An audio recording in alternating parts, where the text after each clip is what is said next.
Tesla stock is only down 2 to 3% since Elon announced he wants to make the American party. And that's it? I thought the world was going to go to end. I thought Tesla's going to go down to 250, to 260, to 240. What happened? What's with all those guys who were yelling and kicking and going, sold on? I'm selling my stock because of Elon's getting political. Why is it going back up? Well, I'll tell you why. One of the reasons is because Wall Street is waking up.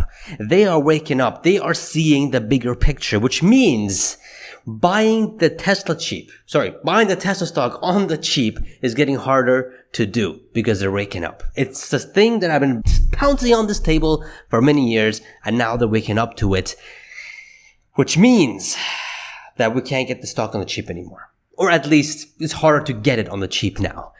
Let's get down to the video because these Wall Street guys are waking up to it. And, I told you guys, but, we got to get just don't panic next time. All right, let's just get down to it. Smash that like button, hit subscribe if you haven't already. Let's go. Munster here, which is a good, I like him as an analyst, better than Gary Black in my opinion, and Dan Ives and many others out there that flip-flop a lot. He's been pretty solid on Tesla.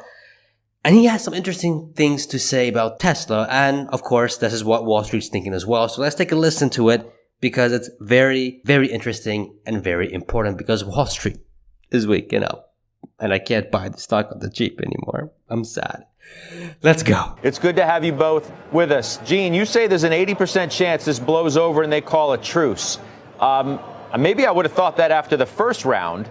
But here we are again. What leads you to believe that? Well, I think they both have a lot to lose. Trump has, I think, probably the upper hand, but they both have something to lose here. So I think that the rational minds will ultimately play out. But whether this kind of feud blows over or not, I think one thing that's critical for Tesla investors to remember is that what's going on with the business, with autonomy, the progress that they're making, albeit early, is much bigger than any feud that is going to happen week to week between the president and Elon. And so I'm surprised that I understand the reaction, but ultimately I think that cooler heads will prevail. And if they don't, the autonomy is still coming one way or the other. This is the correct way of thinking about it. Tesla autonomy is coming whether we like it or not, and it's much bigger than whatever feud between Trump and Elon got going on, because this will pass and everyone will forget about it. But robotaxis being deployed is something that will change transportation forever. That's here to change and stay. And here's the thing, guys. Elon and Trump, in my opinion, are actually on the same page behind the curtains, if you ask me. It's just Congress is much more powerful and stronger than Trump, which is why Elon is focused on getting in the Senate or House so he can either vote for something that what American people want or not vote for it, just so crazy bills don't get passed like this one. In the end, this won't matter with Tesla's fundamentals in the long run. It just won't matter. How do you see it, AK? Well, logically, they should have not fought ever, right? The whole idea. Yeah, but here we are. Exactly. So when you're asking, do I think there's going to be a truce that's going to hold? I don't know. I mean, there's no logical explanation for why they're fighting now. And so therefore, I wouldn't use logic into the future to say they're not going to fight in the future.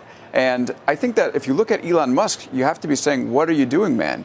You're jeopardizing not only Tesla, but probably from a larger extent, SpaceX. So it's incumbent upon him to stop antagonizing the president. He's talking about how he's going to potentially form a new political party.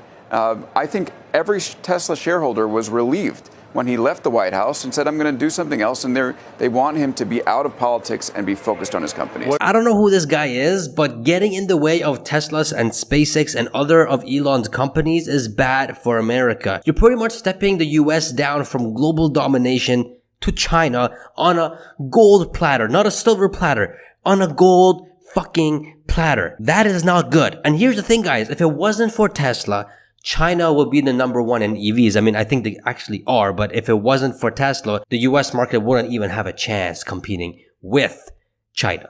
Like, it'd be over. And it's the same thing for SpaceX. If it wasn't for SpaceX, China would be number one in rockets and etc. So no, it's a risk and a national security if they want to get in the way of Tesla and Elon. Investors, now regarding Elon leaving Doge, investors were actually happy that Elon left Doge, but it doesn't really change anything. Robotaxis, FSD, bots, and etc. were making tremendous progress.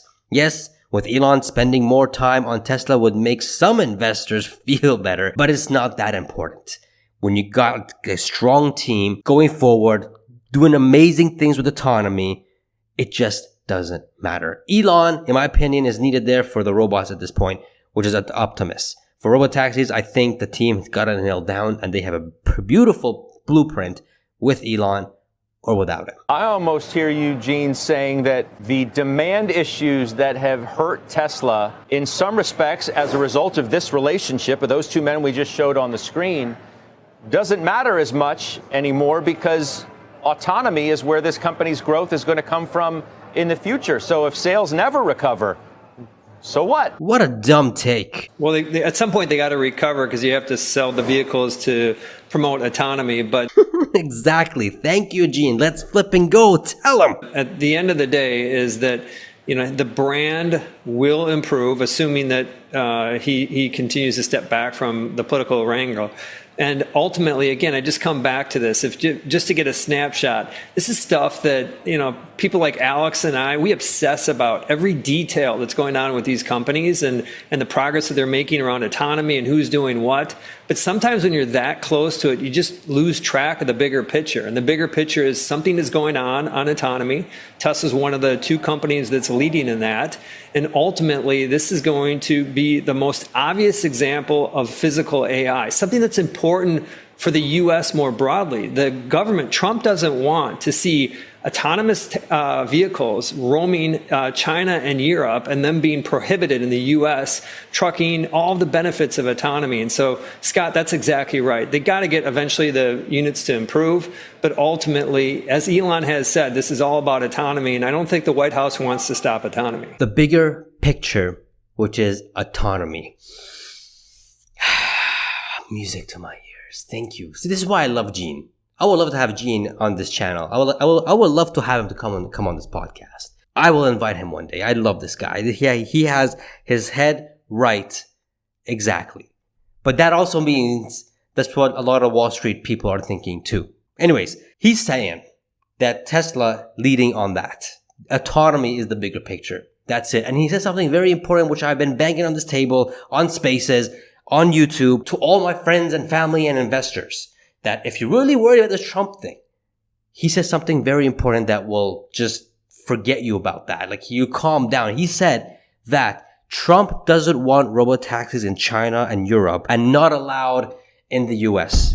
Bro, this is exactly right on the money. This is exactly what I've been trying to tell everybody with this feud with Elon and Trump and all this kind of stuff. This is exactly what I've been telling everybody. You really think Trump is okay seeing Tesla, an American company, robotaxi deployed in China first and not allowed in the US? Bruh. Allowed in Europe first, but not allowed in the US? Bruh. This is not okay. No way. And again, Gene is right on the money here. 100%. 100% agree with him. It's all about autonomy. And Gene emphasizes here by saying that it's all about autonomy and White House doesn't, and I'm going to ask something here too, and won't stop autonomy. In my opinion, they will not. It's a sheesh moment. Now, this is one guy in the Wall Street that has waken up. That means others have waken up too. Benchmark raised Tesla stock price to $475 from $350 on June 26 with a buy rating because of the successful robotaxi launch in Austin, supportive of Texas regulations because of Tesla scalability and many other things regarding robotaxi. So they're waking up. Benchmark is also waking up to this. Others, like Goldman Sachs, they raised their stock price from $285 to $315 as of recent because of Q2 delivery expectations that were a bit better than what everybody thought. Again, they're thinking more about, deliveries, but the other reasons of it was because of the self-driving technology achievements and robotaxis and stuff like that. So Wall Street is waking up, guys. And I hope you're ready. If you're not, get ready. We are literally almost there. And I'm so excited for it. I'm so excited for it. If you still hold your shares and you didn't panic sell and you actually bought more, good. Again, none of the things that I say is financial advice. None of it. But we can see what's happening. We're not blind. We can't be naive about it. We see what's happening right in front of our eyes. And to look away because of Elon and Trump is just stupid. It really is. That's all I got to say. That's it. Another guy who came out that said that Tesla is actually one of the most important stocks out there is Tom Lee. And you guys need to check this video. What he had to say was absolutely insane. Not to mention we have Grok. That's a different video, man. That's just Grok 4 is insane. Anyway, check that video out. Subscribe, guys. Become a channel member, man. It's a way of supporting me. And there is exclusive videos coming and exclusive podcasts coming as well. So be ready for that. And I shall see you guys in the next video. See ya.